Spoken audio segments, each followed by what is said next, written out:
Not a matter of if, but when crisis will rock your world. I'm Roshini Rajkumar, crisis strategist, licensed attorney, and host of The Crisis Files. In each case file, we explore crisis topics from multiple angles and look for solutions that prevent pain. Roxane Battle is first and foremost a storyteller. Her past life as a TV anchor and reporter led to her current roles as a mental health advocate, author, and a speaker you can see on stages all around the United States. Roxane is here for the case file I call A.I.M for Empathy. Roxane, mental health is talked about on the regular compared to when you and I were in TV news covering the medical field. Let's start with the word empathy. It gets a lot of play in the mental health conversation, but what does it really mean? Well, there's a lot of myths around empathy, like it's soft or it's mushy or it's giving people a pass, that it's counterproductive because people are sweeping things under the rug and making things easy for people. And it's actually the converse is true. It's the exact opposite, that empathy is it's a discipline of sorts. It's regulating your emotions, tuning into your emotions, and tuning into your team's emotions to formulate the right response. You know, it's much like when you and I were, out in those streets covering a story, right? We didn't get a pass on anything, right? No. And sometimes the tone that was used wasn't something that we really wanted to hear. So I think empathy it's about regulating your emotions as a leader, tuning into the emotions of your team. And in terms of a crisis, it's formulating the right response at the right time in the right way so that you're preserving one's dignity. I think that's what it really boils down for me. And it's so important. Dignity is so important. It's really that and love. Everyone needs those two things. In this world, though, crisis can happen. As we say on the show, not a matter of if, but when. So if we're thinking of business settings, and you've worked in television news, you've worked in corporate America, you're on stages around the country working with different companies, crises just happen. They do. But there is actually some science and some stats around when empathy is present, there is higher profitability, right? What are some of those stats? Yeah. That falls under the umbrella of workplace well-being, psychological safety, which we can get into. But when you look at the statistics, I mean, just pick one. They're replete, McKinsey, Korn Ferry, SHRM, whatever. And it's consistent. When empathy is present in the workplace, workers feel 50 to 60%, sometimes 70% more engaged, more innovative. 80% of workers surveyed said they felt that it was more able to accomplish work-life merge in an empathetic environment. I don't believe in balance, right? It's not a teeter-totter, it's merge. Yeah. I think that takes a lot of stress off of keeping the teeter-totter parallel, right? But the stat that really stands out to me comes from Daniel Goleman. He's a psychologist, renowned, sort of pioneered emotional intelligence, wrote a book, Harvard lecturer, whatnot. And his name is really synonymous with emotional intelligence. So we've got EI, emotional intelligence, or EQ, and IQ, right?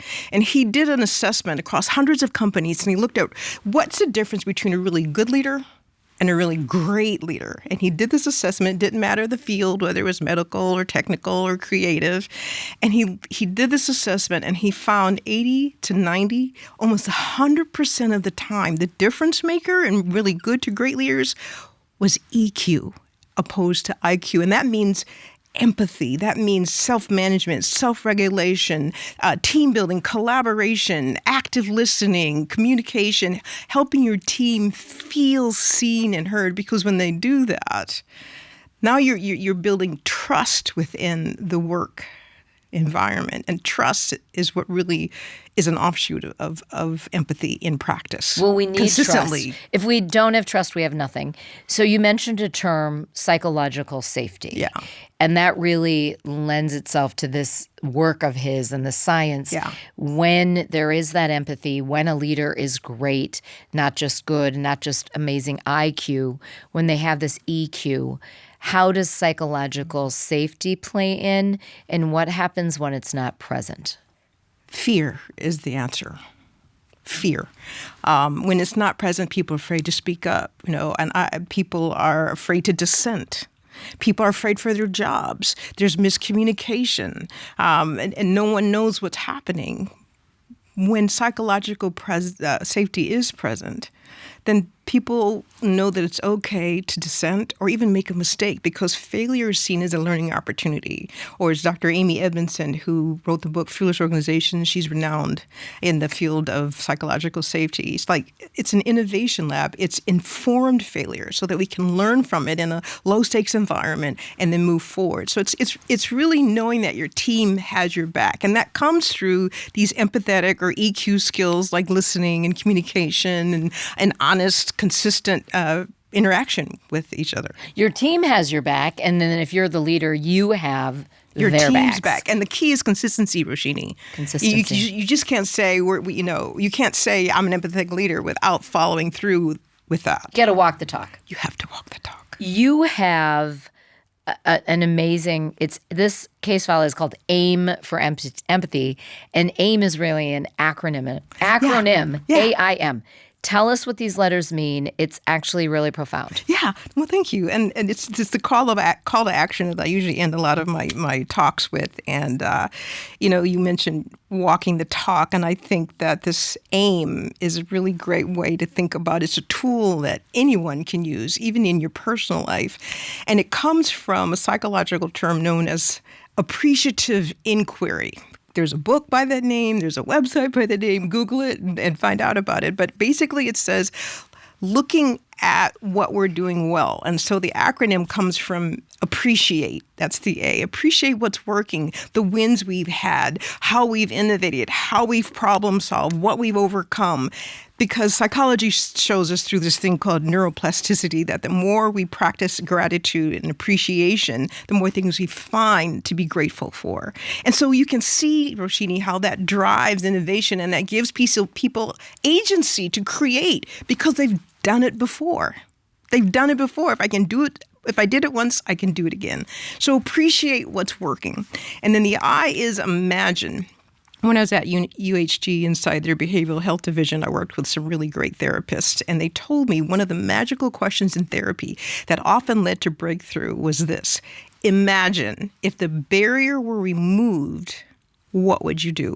So if we removed the fear, if we removed budget constraints, wouldn't that be nice? That would be so nice. If we removed nostalgia, well, we've or even geography, or whatever. Or remove novelty. We've never done it before. Nostalgia, we've always done it that way. If we removed all of that, what would you do? I love that question. And I want to stop a moment because even beyond your work life, think about your family. Imagine a more amazing romantic relationship. Imagine a better relationship with my son or daughter. Imagine that I have more patience with my mom or dad. If I could remove what? What is that thing? That's the beauty. That's the beauty of appreciative inquiry. And you can see how that could impact companies then. And if you imagine that, if you imagine you wanted a better relationship with your family, move is the M. Take one step in that direction. And when it comes to business, that would be, setting up a structure, a team, identifying a key player. What are the markers for success? How are we going to hold each other accountability? What worked? What didn't work? What can we adjust and twist and change? And then rinse and repeat. And over time, this concept of appreciative inquiry, the research shows, leads to greater innovation and productivity in everything from healthcare fields to science to art. Imagine. So aim, imagine, and move. Yeah. So in Roxane's acronym, AIM, appreciate, imagine, move, that can't even happen until the leader or the team is practicing empathy. It has to start from the top down. And the empathy, and that's right. And one key point of appreciative inquiry or AIM is that the leader leads this process, right? And so it starts from the top down by And so I often say you suspend the hierarchy. The leader is there, the CEO's there with the dock worker. And you've got this structured format where it's not a gripe session, but it's an exploration session. What can we do better and how can we do it? And the leader is the one that drives that by asking questions like, what am I missing? What is it that you want me to know? What is it that you need to do your job better? And if they're heard, if the team is heard, and then the leader acts on those things, that's what builds trust. That's what we create psychological safety. And that's why empathy is so important, because empathy involves active listening, seeing people, tuning into their emotions, tuning into your emotions, self-regulating and responding. Take a moment to pause if you feel yourself a little ruffled, and then respond so that, again, you're preserving your and your team's dignity. It's about showing up at the best version of yourself in the best interest of your team. I love this AIM, appreciate, imagine, move. And it makes me think about someone close to me recently was named CEO of a major corporation and is still on, a listening tour around the country and the U.S. and a couple other countries. And one of the things, as I've spoken with this leader, is blank slate, making it very clear to everybody, like you say, everybody, all the thousands of employees. I want to hear from you. Let's imagine together what we could do, and let me know what's needed so I can remove some of the barriers so that you can fully move forward. And this is beautiful because it's a new CEO to that company. But what if leaders did that regardless of what their title was, CEO, and did it on a regular? And that's what's required. You have to do it on a regular, because you keep peeling back those layers of the onion, right? The more things you discover, the more things that need to be addressed. It's really, Roshini, it's human-centered leadership as opposed to, artificial intelligence, right? I think EI is the antidote to AI. I think sometimes, but you got to see people. Yeah. Yeah. Because when you have see to them, see people, that builds trust, and that trust alchemizes their ability to create and innovate and do well in the workplace well-being. This comes from, in our discussions in the past, I'm guessing this comes from your past life as a TV reporter. But you told me there's a question you recommend leaders ask.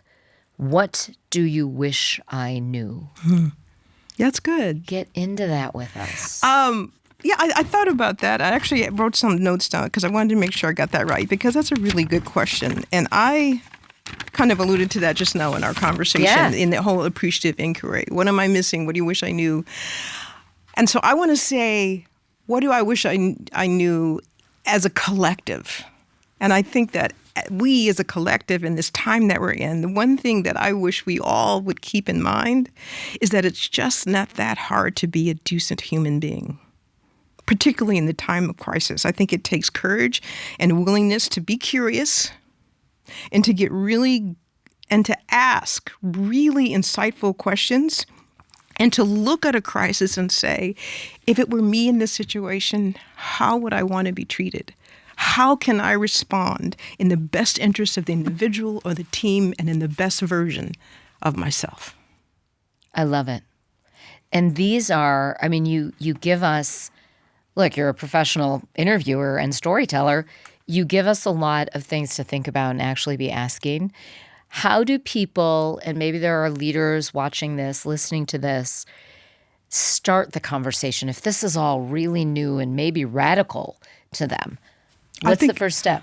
What do you wish I knew? What do you wish I knew? What do you wish I knew? It's a great first question. It's a great first question. And then the follow-up, what am I missing? What am I missing? What do you see that I don't see that you wish I saw? And then how can we close that gap together? Yeah. And it's really going to take this AIM that you suggest and you advise for not only the United States, but companies all over the world to be listening, to be imagining, because it is a completely changing world. It's a completely changing workforce. They're saying that, probably in the next decade, the majority of jobs will be gig jobs or freelance. The corporate job as we know it is really going away. And even those who are left in it are disgruntled by it. So if it's going to survive at all, leaders need to be aiming for empathy. Right. And I think the pandemic, when we were all at home and scared and confused and not knowing what was going on, because we were all in it together, it surfaced this fear and this need to be seen. It gave us permission to talk about these kinds of things, that you have to look at work, I think, holistically in order to be productive at it. I mean, people just don't want to be treated poorly anymore. Again, it comes back to the dignity aspect. How can we thrive in workplaces and preserve our dignity? And I think the answer is empathy. It really is. All right. We are going to aim for empathy. You have inspired us, and we hope you come back and bring us more of your learnings as you travel around the world and putting this stuff into action and teaching people all over the United States. Thank you for busting some of the myths that are out there and setting us on a really good path for personal and business growth. And ultimately, that will help us feel more emotionally secure and psychologically safe. Connect directly with Roxane at Roxane with only one X, Roxane Battle. One N. Sorry, with Roxane. All right, I'm going to say that. Connect directly with Roxane at roxanebattle.com. That's only one N. But one X also. And on Instagram at Roxane Battle. Today's case file is brought to you by Mall of America. Mall of America. Great shopping. A dazzling and dizzying variety of attractions and restaurants. Did you realize Mall of America also hosts hundreds of events each year? Everything from high fashion runway shows to visits from the hottest musicians. Pop-up celebrations ahead of movie premieres, charity-related walks, and holiday-themed experiences. You never know what you will find at our mall. For upcoming events and happenings, check out mallofamerica.com. Follow us on YouTube and Instagram on The Crisis Files. Rate, review, and subscribe to The Crisis Files on your platform of choice. And, of course, visit thecrisisfiles.com for all 3 seasons of the show. I'm Roshini Rajkumar. Join me next time on The Crisis Files.